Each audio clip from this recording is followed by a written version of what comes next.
Well, good morning. Good morning. It's wonderful to see you here today. Okay, we have a lot of people concerned that there is a dog in a car outside. We've got the window rolled down, but it's going to be in the sun. It was parked in the shade, it's going to be in the sun. So please bring the dog onto the patio or even into the sanctuary if you need to do so. Thank you. All right, so welcome to Pacific Unitarian Church. We want to welcome Dr. Severin Beynon, who's already busy. We have appreciated our summer musicians, but somehow we feel very reassured when we see Severin back in place.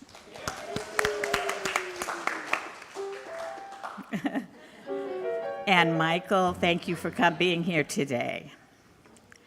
We are pleased to have our settled minister, Pastor Joshua Berg, with us today.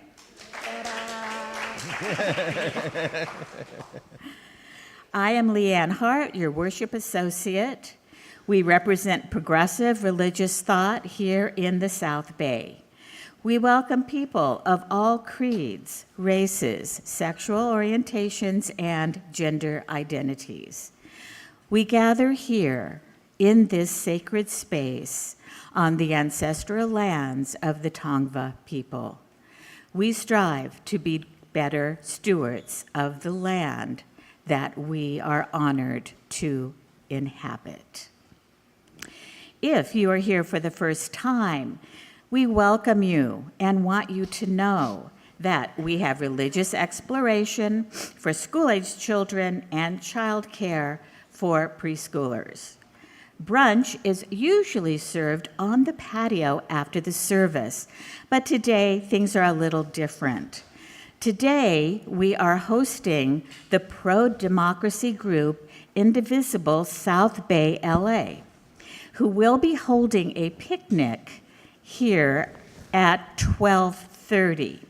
So, in lieu of our regular brunch, you can pick up a sack lunch provided by Melissa and Naresh. Now, some people have signed up already for the afternoon picnic. There is lunch provided for those people, but you can still go because of our sack lunch that's being presented, so you can grab that sack lunch and attend the picnic. And by the way, Ted Lieu speaks at 1:30. Okay. Few announcements. I'm going to have Gary come up and Dee, and they have very quick announcements. Dee. Oh. 212. Next Saturday and Sunday, 10 o'clock on Saturday after service on Sunday, we're having a workshop to talk about renaming this facility. If you think Gary UU is not a good name, you might want to join these groups and help us come up with what might be a new name. So join us Saturday at 10, Sunday after service. Here, right here. Mm-hmm. Right here. Speaking of D, here he is. Hi. I'm naming next Sunday, as I do every summer, Hawaiian Shirt Sunday. So it doesn't have to be a shirt. It could be a muumuu, it could be leggings, okay? Anything that looks summery because we're finally having summer, all right? So don't forget, okay, wear it. Thank you.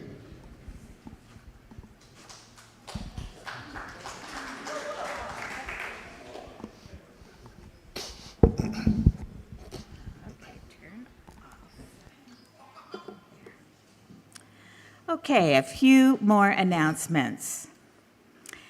Hey now, you know that we are all about the auction right now. So I'm going to tell you some things about the auction. It is our annual fundraiser. It's on Saturday, the 20th of September, starts at 5 o'clock. The more members that participate, the better. There are many ways to participate. You can offer services like things like being a handyman or a handywoman, gardening services, pet sitting, lessons, guided tours, gift cards. You can also put some advertising in the catalog and get exposure for your business. By the way, the deadline to get into the catalog is today. So stop by the auction table on the patio during brunch for more information. And one more thing about the auction. We want you to know that we have a nifty new auction page on our PUC website. Click auction at the top right corner to submit an auction item, see last year's catalog for ideas, etc.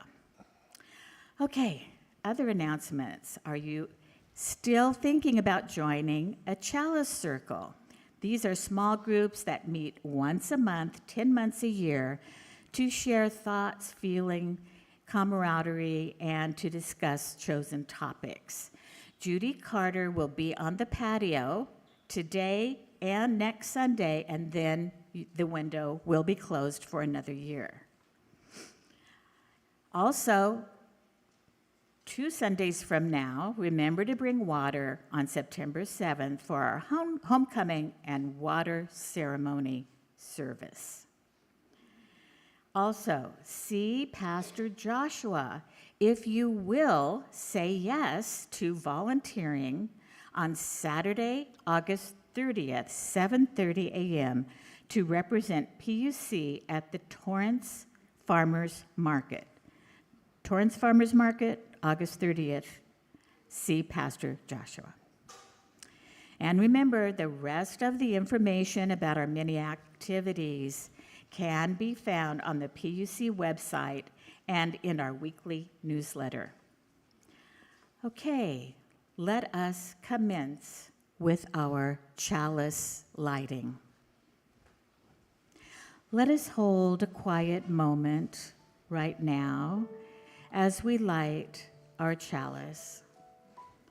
Henry David Thoreau wrote in his journal, "A child asked his father, 'What became of the old moon?' And he said, 'It was cut up into stars.' Consider the light. Light out of darkness, light begets light. Let us be grateful for the light in our lives so that we can always find our way through the shadows on our path."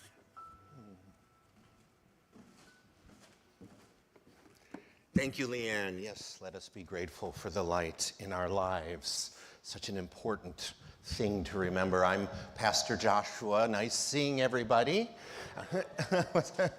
I'm so delighted to be here and delighted that all of you are here. And yes, thank you again for respecting the event afterwards. They have over 200 registrations, so if you're not registered, please take one of our bag lunches rather than their lunch, but you're still welcome to stay and listen. Thank you. Awesome. And Dee, I'm very excited that I finally get a chance to wear my grass skirt next week. So, right. All right, so our opening words. I was listening to Stacey Abrams' podcast, Assembly Required. I highly recommend it. And I wanted to share these words because I just thought they were so cool. She said, "No, I am not an optimist. I am an ameliorist," which is a word she made up. Oh, that's what she said. "I'm an ameliorist," which is something I made up. "I believe that the glass is half full. It's just probably poisoned." And so my job is always to be on the hunt for an antidote. Let's worship together this morning as we also hunt for an antidote for what ails society. With our opening hymn, please rise in body or spirit for number 246, "Come Sing a Song with Me."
Oh, there we go.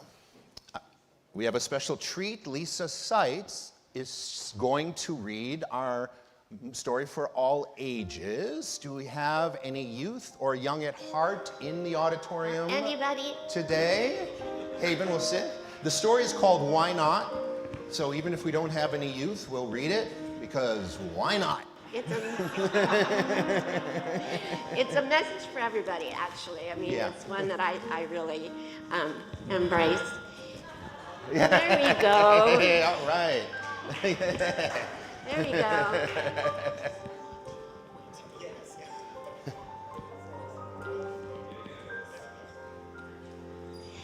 Did you ever wake up in the morning and you Yes. open your eyes and you go, oh, what should I do today? Yes. And what comes into your mind? Anybody have a thought? What do you think you want to do each day? Play. And you go, why not? Let's go out and play. What else might you want to do? I know I would love to go swimming every single day of my life. And I go, well, I don't have a pool, but why not? I'll go find one. And this is a story about embracing all your why nots.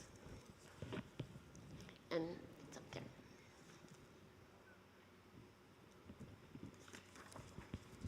Why not? This is it. This is your rare and wonderful life. It's the greatest gift you will ever receive. Everything you want and everything you dream of is waiting. You have a vast treasure of talents and potentials hidden inside you, and your life is ready for you to discover it all. Why not find out how remarkable your life can be? Yeah, you're swimming with the jellyfish. Why not make the most of every moment? You were born for wonder and awe. You are here to marvel at the beauty of this world and to experience the joy of being alive. Be a stranger to the ordinary. Get to know the unknown.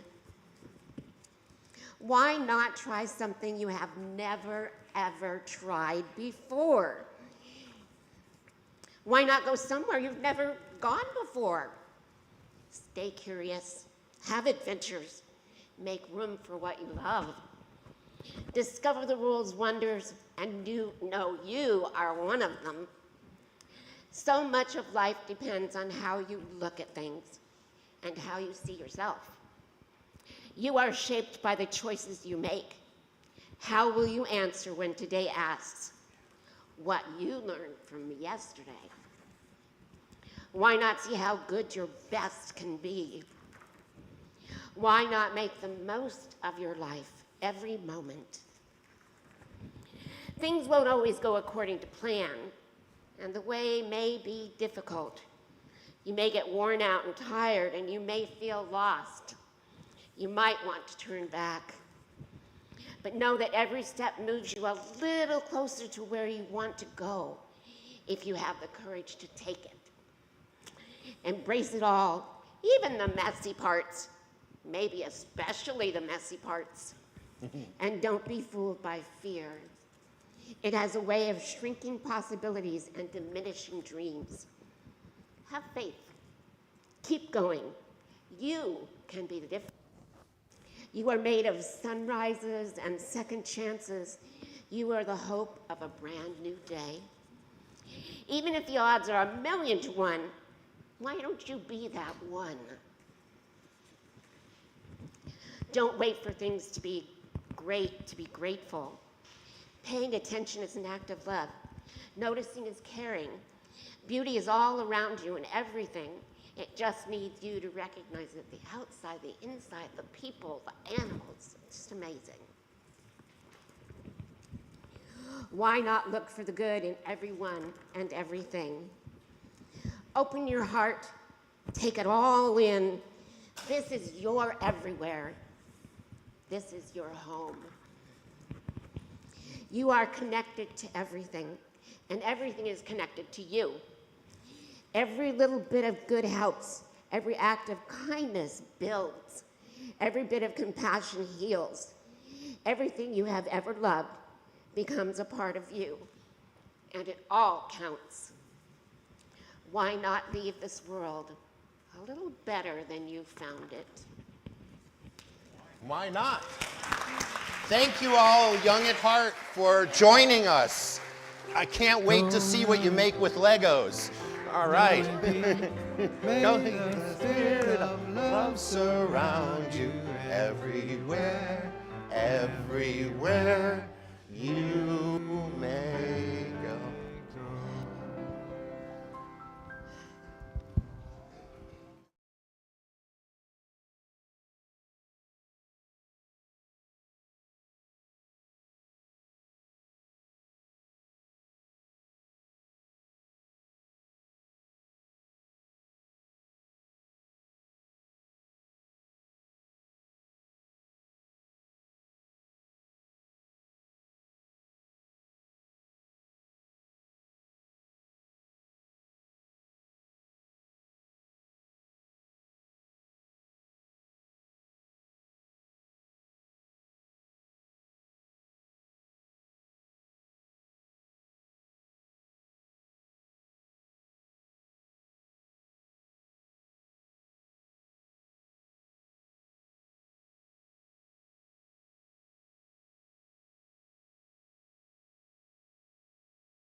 We have Michael Sachet.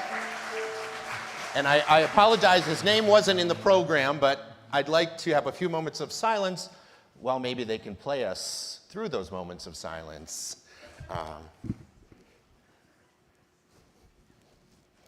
Not sure what to bang the thing with. That's all right. There we go.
And now we'll go into our centering hymn.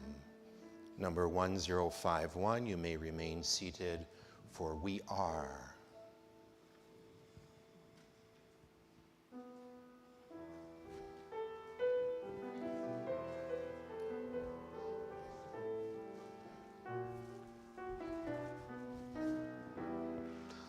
For each child that's born, a morning star rises and sings to the universe who we are. For each child that's born, a morning star rises and sings to the universe who we are. We are our grandmother's prayers. We are our grandfather's dreaming. We are the breath of our ancestors. We are the Spirit of God. We are our grandfather's breath. We are our breath of our ancestors. We are the breath of our ancestors. We are the Spirit of God. For each child that's born, a morning star rises and sings to the universe who we are. For each child that's born, a morning star rises and sings to the universe who we are.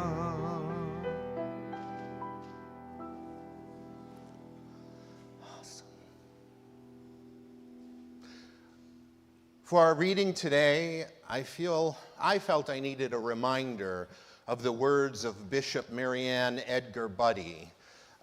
She was in news for a while and then sort of seemed to be forgotten about, but her words were very important. So I'm going to actually repeat them here. She was the bishop who spoke to the president. Let me make one final plea, she spoke. I ask you to have mercy upon the people in our country who are scared now.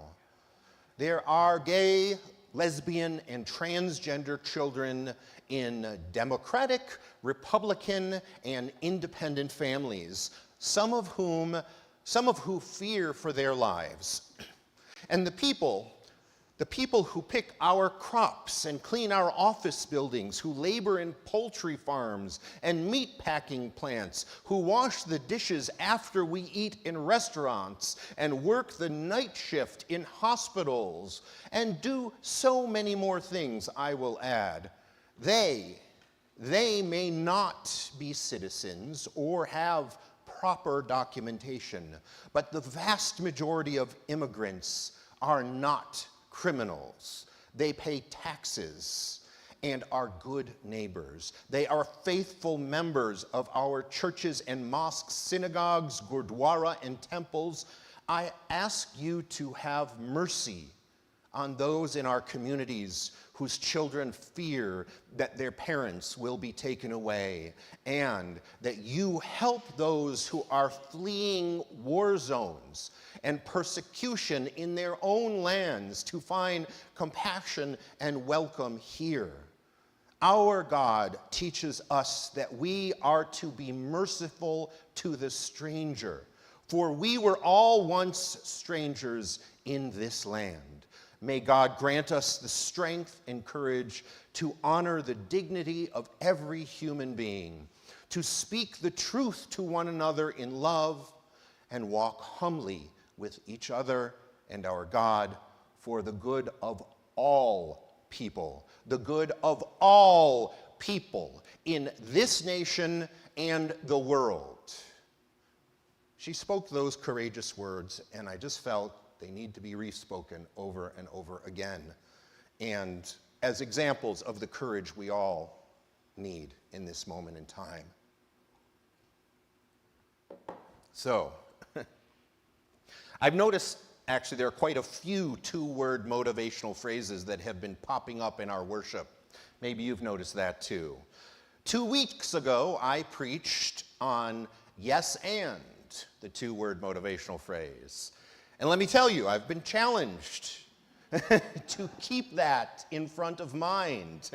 But fortunately, I've also been overjoyed to be reminded to do so by numerous congregants who have taken yes and to heart. So thank you. Yes and. And then today, our moment for all ages was why not? Another two-word phrase. That's another keeper. And of course, we just sang the classic hymn, We Are, which I think is technically just an incomplete sentence, but it still works.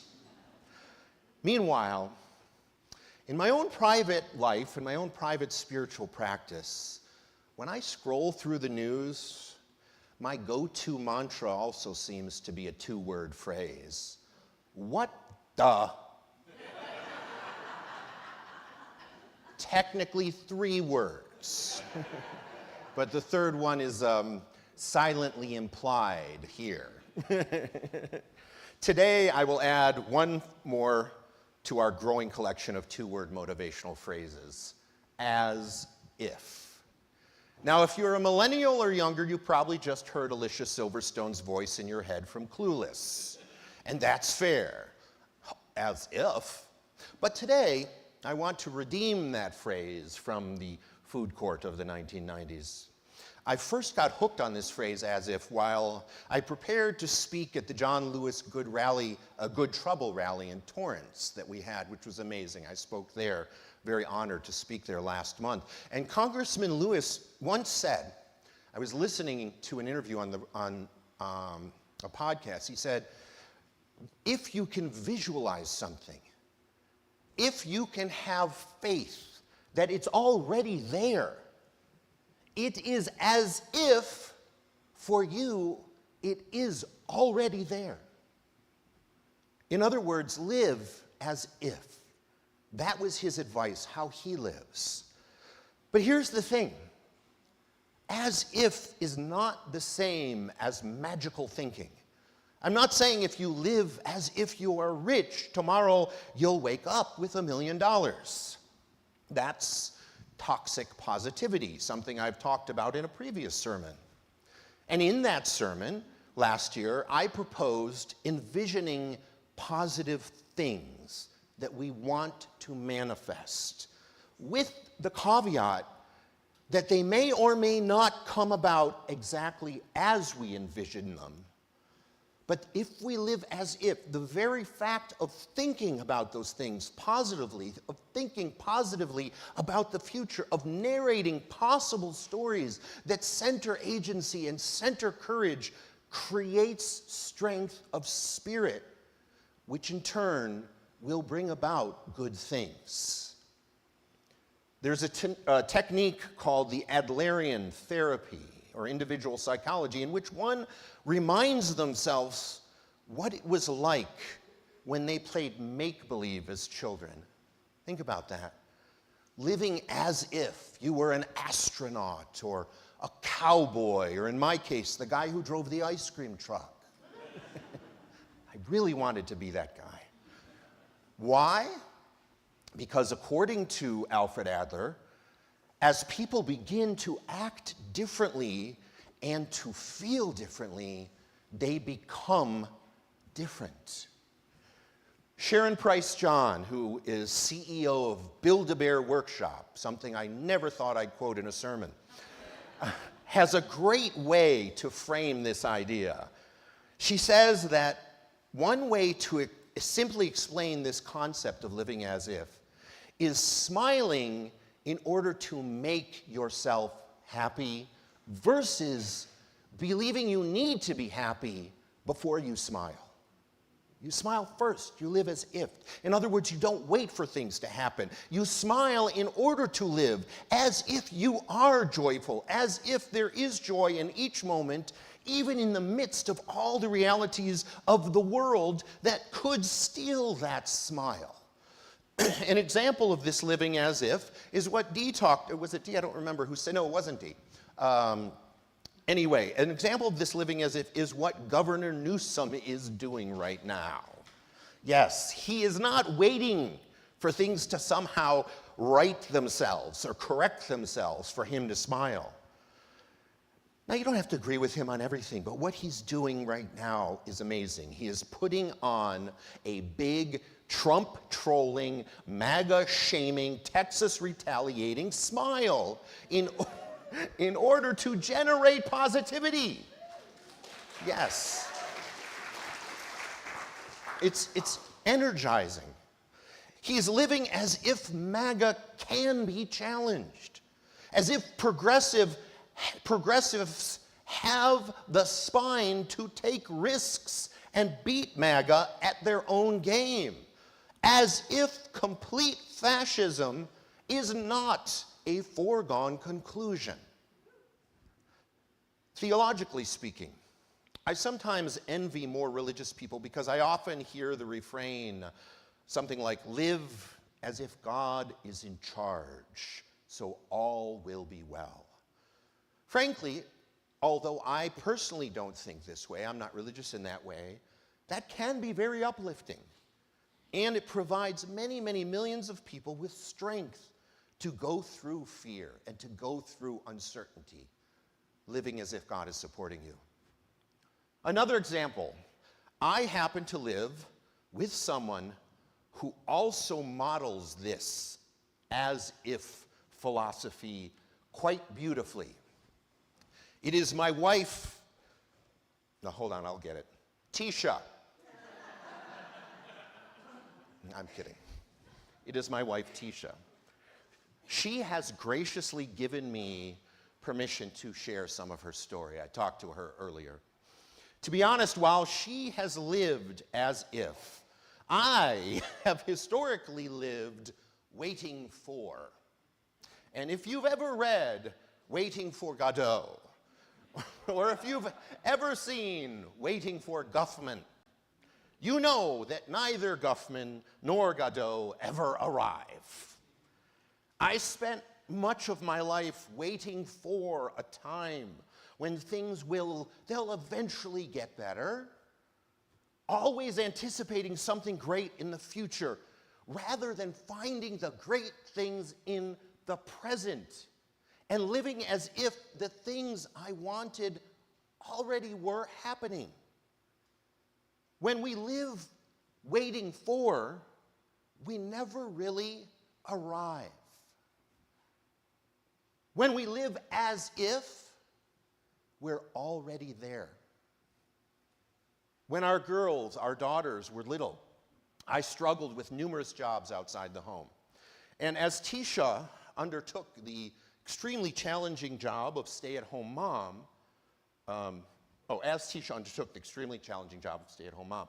Whereas I spent my days at these jobs that I disliked immensely, waiting for some indeterminate future where, I'd have the money eventually, I'd have the time eventually to live a more comfortable life. I just got to get through this. Tisha was living as if we already had the resources to do whatever we wanted. That's how she's always lived. It's not that I didn't find time to spend with my family and that I didn't find joy in many moments together. I did. It was just that I always had this worry hanging over me because things were difficult. And I lived in anticipation that things would eventually be easier and missed a lot of what was in the present. Whereas Tisha, on the other hand, although I know she worried about finances and the rest, she told me, she was able to put that aside in each moment in favor of an abundance mindset that allows her to enjoy the moments, the many more moments in the present, more fully, always living as if we would be fine. We always were fine, and we are fine. In addition, despite the fact that money-making opportunities for stay-at-home moms were limited, Tisha also lived as if she could always bring in an income in addition to raising the children. I was very skeptical. It's like, you don't need to do all that. But her energy led to many things. It led to a successful mommy blog. Do you remember those mommy blogs? Hers was called Biz Mommy, B-I-Z. And her blog completely eliminated our need for entertainment budgeting because she was regularly invited to all of these great free events, ranging from movie premieres on the Disney lot to skiing trips and everything in between, in exchange for reviewing them on her blog, saved our entertainment budget. She also found other work she could do with the kids, like mystery shopping, various things. In addition to all that, since our girls were born, and probably before that, Tisha has not just dreamed of being a doctor. She has lived as if there was no doubt she would become a doctor. And even those setbacks and pitfalls that would have definitely stymied or stopped anyone else, she continued. Sure, she felt bad when these huge hurdles were put in her way, but she never let them stop her from continuing to live as if she was on the path to becoming a doctor. And despite a seeming lack of time and funds, she got a hypnosis degree while the girls were small. And then she started taking pre-med classes at UCLA while the girls were small. I remember hanging out on the campus with them. And when I lost my job eventually, and we had to move to be with family in Georgia, and then we had to move to be in family in Michigan, I personally felt very lost. I felt dejected. I felt hopeless. I didn't know what we were going to do.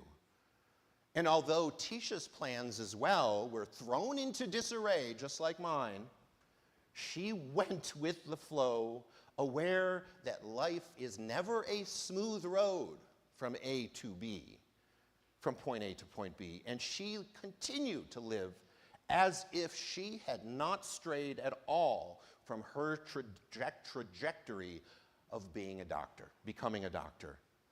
It's just the trajectory needed a little adjusting. So in Michigan, she adjusted it. She went and got a master's degree in psychology. And when her fellow graduates from that school were floundering for work, she got a job as a clinician with one of her professors in their own private practice. And when the pandemic hit and she didn't get into the PhD program at her school in Michigan, they rejected her, she took her patients online because of the pandemic, moved the family back to California, enrolled in Fielding Graduate University in Santa Barbara for their PhD program. And when their media psych program, which she was rolled in first, was a bust for her, she didn't give up, she moved to the clinical psych program. And when internships proved more elusive than the school had promised, threatening to completely end her path toward becoming a doctor, she switched to the applied psych program. and she found her own internship outside of the school. She did all of this while keeping a relatively full patient roster to keep the income coming. And not only that, realizing her clinic she was working for was taking huge percentages to process insurance for her, she figured out how to process it herself, increasing her income significantly.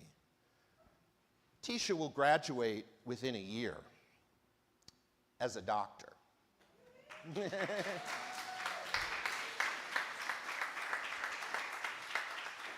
And she made sure our kids know that from then on, she will be called Dr. Mom. At every step of this process, these roadblocks that she faced were enough to convince 90, 95, 99% of people, including me, to just give up. But for Tisha, this was never an option because she always lives as if it was definitely happening. She was confident in her resourcefulness and her miraculous ability to always find solutions, even and especially solutions hardly anybody else would have imagined, let alone tried. And even though all of these things, and even through all of these things, although I was getting better personally at understanding what living in the present moment as if meant, I still couldn't fully break the habit of constantly worrying only about a potential future. That is until the morning I woke up to the reality that Trump had been reelected. I broke down, I'll admit. I was wailing. I was collapsing on the floor in anguish.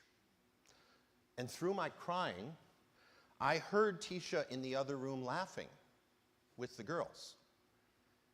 But she came into the bedroom because she heard me worried. And she asked me what was wrong. And I figured, well, she must not have heard the news. She must not have heard the news that Trump was going to be president again. So I told her, and I figured her response would be similar to mine. And she said, oh, I know. And I didn't understand how she could be laughing, given what was on the horizon for the country, for the world. But living as if isn't just about good things that you want to manifest in your life. It is also about living as if horrible things are also just a part of life, because they always are. It is about living as if you are where you want to be and you are doing what you want to do in spite of whatever life throws at you. Tisha lives as if nothing, not even the evil of Trump and MAGA, could ever suppress her joy. She wouldn't give them that power. It's a strength I don't have. But being African American, my wife is African American, in a country where joy is something that you claim amidst society constantly for generations trying to rip it from you, Tisha learned this lesson long ago. I, on the other hand, lived most of my life in a world where my privilege allowed me to get upset whenever the waters didn't part for me to feel joy. How dare they? Rather than living as if joy was always available to me no matter what. And I'm not claiming that my emotional struggles are not real or valid, or that anyone's aren't real or valid because of their identity. They are. And we all have these struggles. And I, along with many others, also have mental health challenges, which make it even more difficult to find the joy that exists in each moment. That's real. However, only if I can learn to live as if that joy is always there for me to access, can I recognize those challenges and even have a chance of overcoming them. Will you join me in supporting each other to live as if? As we move into our offertory, I'll close out this series of two-word motivational phrases, the two-word motivational phrase sermons, with one final one. Please give. Thank you.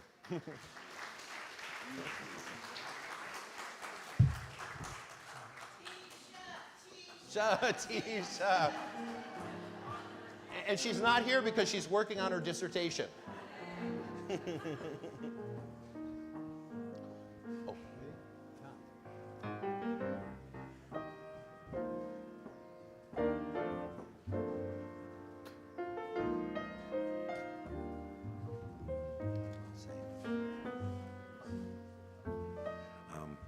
Yes, please give generously, and also there's some QR codes in your program if you want to give via Zelle or PayPal.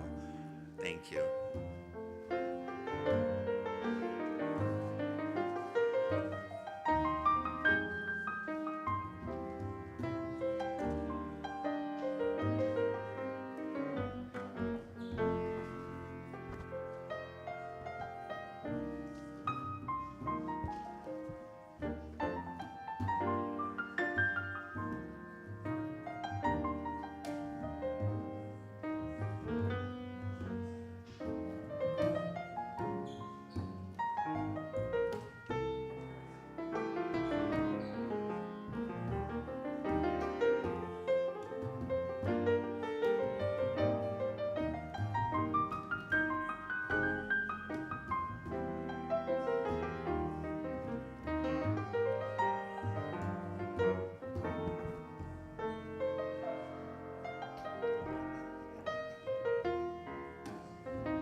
Thank you.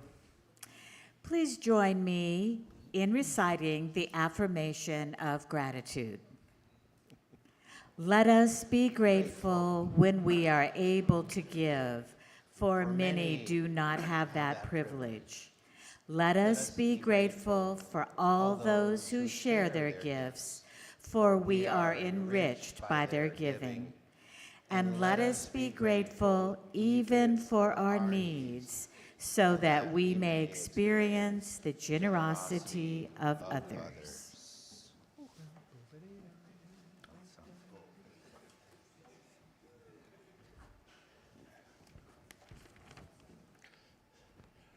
I'll have to adjust the timing of the screen a little bit, but I'll talk to Alex about that later. But yeah. So I'd ask everyone to please stand as you are willing and able as we extinguish our chalice and offer our closing words together. You may hold hands as well, if you like. This beloved community is dedicated to the proposition that within all our differences, in all our diversity, there is a unity that makes us one, a bond that holds us together in spite of time and death and the space between the stars. We arise in silent witness to that unity.